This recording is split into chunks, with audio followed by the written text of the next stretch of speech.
the PCA bishops and all these people. If you are a leader and your religious leaders in your country speak to you the way these leaders have been speaking, you of course to be concerned and do the right thing.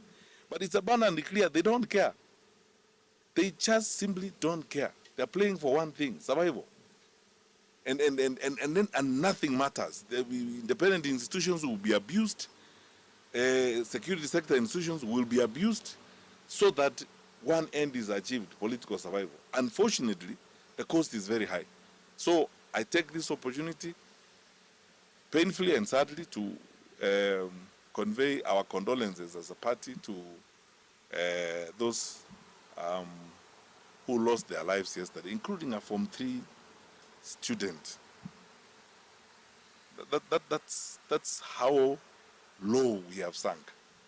Then urge my colleagues in the opposition that time now has come when our sense of commitment to opposition unity is going to be tested, our sense of patriotism is going to be tested, our nerves are going to be frayed, our patience is going to be taxed, and the temptations even to split us are real.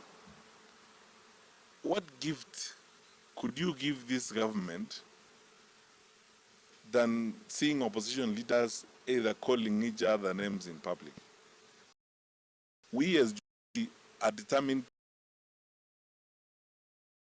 to stay in this for the long haul. We will play our even we ourselves do not like, or things that table and discuss them. We will not fall into the trap of breaking the first commandment when you are at war. Thou shalt not turn fire on your compatriot. The challenges we have are coming from one direction, the government of the day, and now is the time for us to cross ranks, work together, and ensure that we do the right thing for the country. I pray that we fall into those temptations of focusing on each other and criticizing each other, and sometimes using language that is intemperate. Patience is being tested.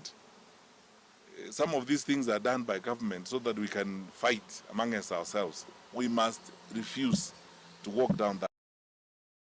We as Jubilee are going to refuse to walk down that path.